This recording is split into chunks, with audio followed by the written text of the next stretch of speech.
Some foods wear a healthy mask, but for diabetics they can quietly push blood sugar to dangerous levels.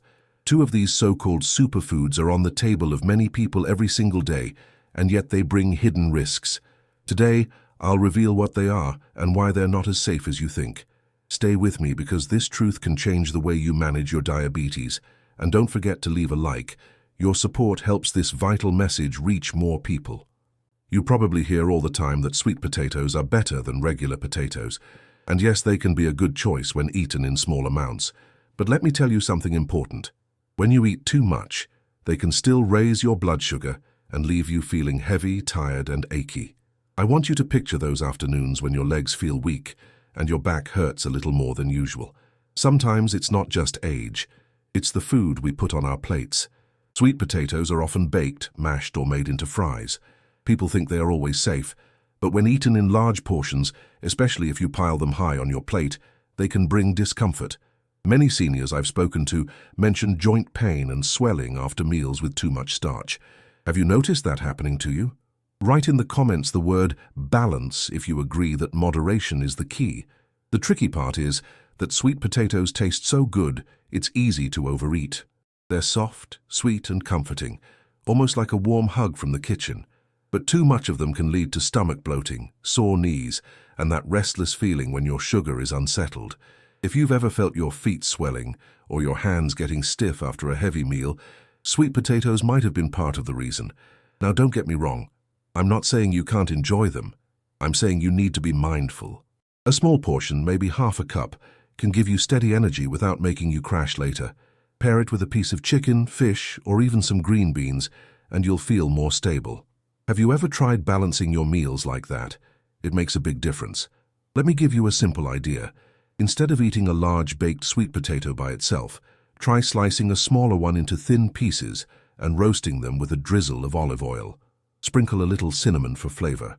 This way, you satisfy your craving without overwhelming your body. Isn't that a smarter way to enjoy what you love? Another tip is to never eat sweet potatoes all alone. Always mix them with protein or fiber. For example, a small scoop with grilled chicken and a side salad works wonders. It's like a team effort. The salad slows things down, the chicken fills you up, and the potato gives just enough sweetness. Do you see how balance makes life easier? Sometimes seniors think, but I've eaten sweet potatoes my whole life. And that's true. But as we get older, our bodies change. What used to be fine in our 40s may not feel the same in our 60s or 70s. Have you noticed that? Foods that once felt harmless might now leave you with aches or sleepless nights. That's why small changes matter. I'd like you to think about how you usually prepare sweet potatoes. Are you boiling big portions? Making a large casserole at Thanksgiving-style dinners? Those servings can be too heavy. Instead, try cutting them into small cubes, toss them with rosemary, and roast until golden. A handful on your plate is plenty to give taste without overload. Let's talk about the everyday aches. Have you ever noticed more stiffness in your fingers the day after a heavy dinner? Many people blame age, but too much starch can play a role. Sweet potatoes are gentle compared to some foods, but excess is still excess. That's why I want you to start paying attention to how your body feels after each meal. One of the best times to eat a small portion of sweet potato is at lunch. Why? Because you still have hours ahead to move around, walk, or do some light chores. At night, it's not the best choice. Eating them before bed can leave you feeling too full and restless. Do you sometimes wake up feeling heavy? It might be from late meals like that. And remember, you don't have to give them up completely. Enjoying a small serving once in a while can even give you comfort and a smile.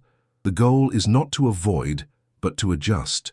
Write in the comments the word moderation if you agree that sometimes less really is more. Think about this. Food is like medicine. It can heal or hurt depending on the dose. Sweet potatoes are no different. A small taste keeps you steady. A big serving may leave you with swollen ankles and sore knees. Which would you rather choose for yourself? If you enjoy mashed sweet potatoes, try mixing them with cauliflower. It makes the portion lighter, still creamy, but easier on your body. Isn't that a neat trick? It's those small kitchen habits that protect your health day after day. Many older friends have told me they feel proud when they learn how to adjust instead of giving up. It's empowering, don't you think? You stay in control of your plate, not the other way around. That's why we talk about these things, because one simple swap can mean a more comfortable evening without pain. So yes, sweet potatoes can be a friend when eaten wisely. But in excess, they become a quiet problem, showing up in the form of aches, swelling, and restless nights. I want you to see them as a treat to enjoy carefully, not as an eat as much as you want food. That balance is what keeps you strong and comfortable as the years go by. Now you can join our channel's exclusive group. As a super member, you get priority responses. I'm notified and reply to you first, but if I were you, I'd go further. As a loyal member, you also get early access to videos before anyone else. Stay one step ahead and enjoy exclusive content firsthand. Don't miss out. Click now and become a member. Grapes look so small and innocent, don't they? You see them sitting in a pretty bowl on the table, and it feels natural to grab a handful. They're sweet, juicy, and refreshing. But when you live with diabetes, even something that looks harmless can bring unexpected challenges. Grapes may feel like a simple snack, but eating too many can leave you with aches and tiredness you didn't connect to them. One of the things about grapes is that they're easy to overeat. Unlike a big apple or an orange you have to peel, grapes are bite-sized. You can pop 10 or 20 in just a few minutes without noticing. That's when they start adding up. Have you ever noticed feeling drained or stiff after a day of nibbling on them? It's not always your age. It can be those little bites adding pressure to your body. Think about your joints for a moment. Many seniors tell me that their knees feel heavier after a day of eating sweet fruit. Grapes, especially the sweeter ones, can trigger that bloated, achy feeling. And while one or two may not be a problem, whole bowls can feel like you've just fueled a fire. Write the word control in the comments if you agree that portion size matters more than we think. I'm not saying you need to stop eating grapes. No, they can actually be a nice part of your diet when enjoyed the right way. The trick is knowing how and when to eat them. For example, instead of snacking on them at night when your body slows down, try enjoying a small handful earlier in the day. This gives you time to move around and burn off the natural sweetness. Here's a little kitchen idea. Freeze a few grapes and keep them as a refreshing treat for hot afternoons. When they're frozen, you can't eat them as fast, which slows you down. That way, you enjoy the taste without losing track of how many you've had. Isn't that clever? Have you tried frozen grapes before? Another way to enjoy them safely is to pair grapes with a bit of cheese. The cheese gives balance, and the grapes bring sweetness. Together, they won't leave you feeling as heavy. Picture a small plate with just 5 or 6 grapes and a slice of cheddar. It feels fancy, like something served at a gathering, but it's light and balanced. Have you ever felt your hands or feet swelling a little more than usual? Many older adults I've spoken to mention this after days of snacking on fruit bowls. Grapes can play a role in that discomfort, especially if eaten in large amounts. This is why I want you to pay attention to how your body responds. The best way to think of grapes is as a garnish, not the main meal. Imagine slicing just a few and sprinkling them over a salad with spinach and walnuts. Suddenly they're adding color and flavor instead of overwhelming your plate. Doesn't that sound more refreshing than eating them by the handful? One of the things I love about grapes is that they can be part of special memories. Maybe you've shared them at a picnic or eaten them during family holidays. But as we get older, we must shift how we enjoy them. Smaller amounts can still bring that joy without bringing the pain. Do you see how a little change makes a big difference? Now let's talk about those days when you feel extra tired. Sometimes seniors think it's just age, but it can be the sugar rush from fruit like grapes. They spike your energy and then leave you drained. Have you experienced that afternoon slump after eating fruit? If so, share your story in the comments. Someone else may feel the same, and your words could help them. The truth is, your body deserves peace. You don't need to give up the foods you love, just adjust them. A small handful of grapes once in a while is plenty. More than that, and you may notice your knees aching, your sleep restless, or even your mood shifting. Food isn't just fuel. It affects every corner of your life. When you're out shopping, here's a simple tip. Instead of buying large bags of grapes, buy a smaller bunch. This way, you won't be tempted to snack mindlessly. And when you get home, wash them, dry them, and place them in a clear container. That makes them feel like a treat you take slowly, not a snack you grab endlessly. It's also good to think about variety. Grapes don't need to be your only fruit.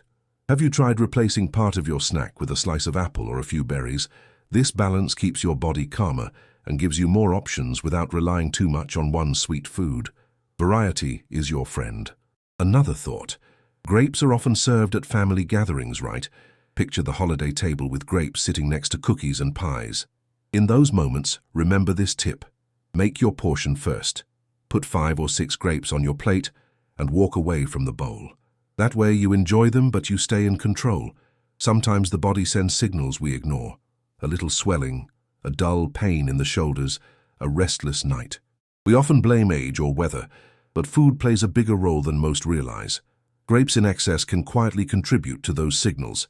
Don't you think it's worth listening to what your body is trying to say? Here's another recipe idea. Make a chicken salad and add just 3 or 4 grapes cut in half. They give a pop of sweetness without overwhelming the dish. You'll notice it tastes special, but it won't leave you feeling sluggish. Isn't that a better way to enjoy them?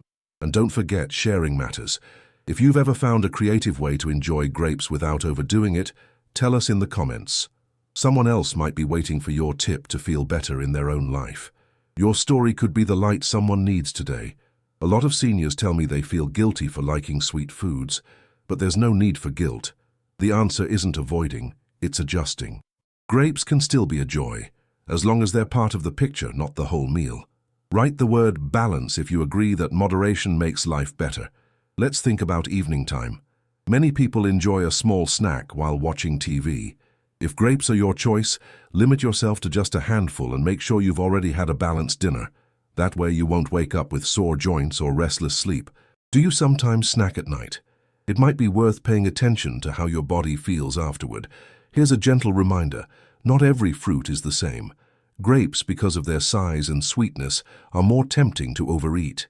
That's why they need extra attention. It's not about fear, it's about wisdom. Don't you think wisdom is the greatest gift we gain with age?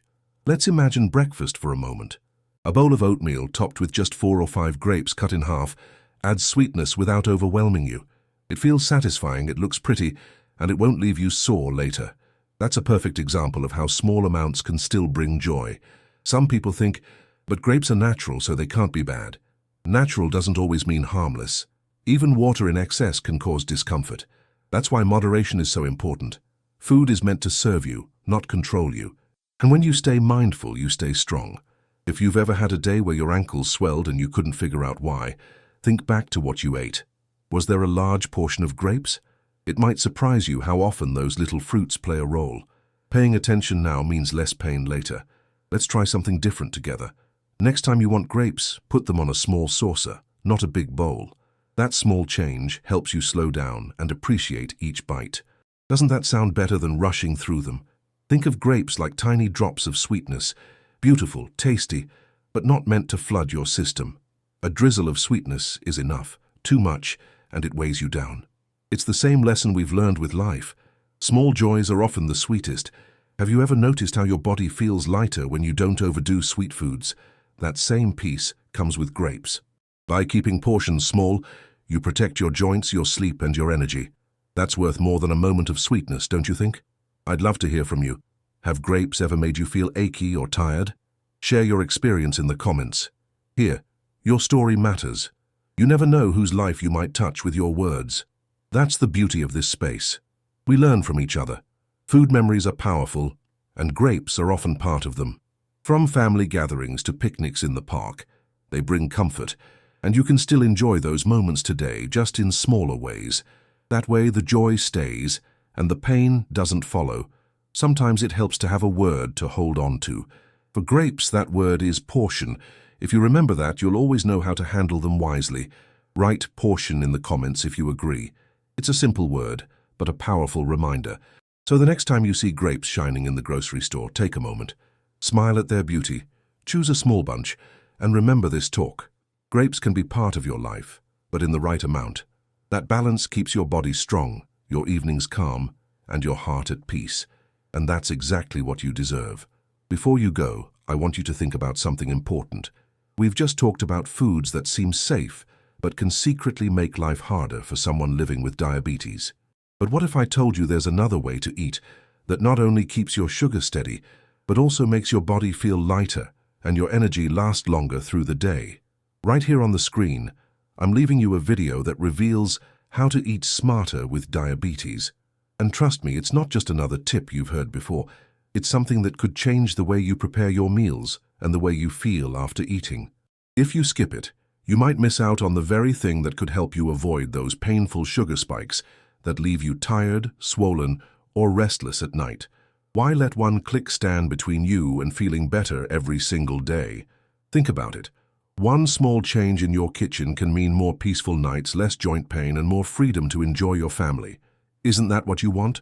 Don't let this moment slip away. The information in that video could be exactly what you've been waiting for, and it's waiting for you right now. So click on the video on your screen and take the next step toward eating better and living better with diabetes. See you there.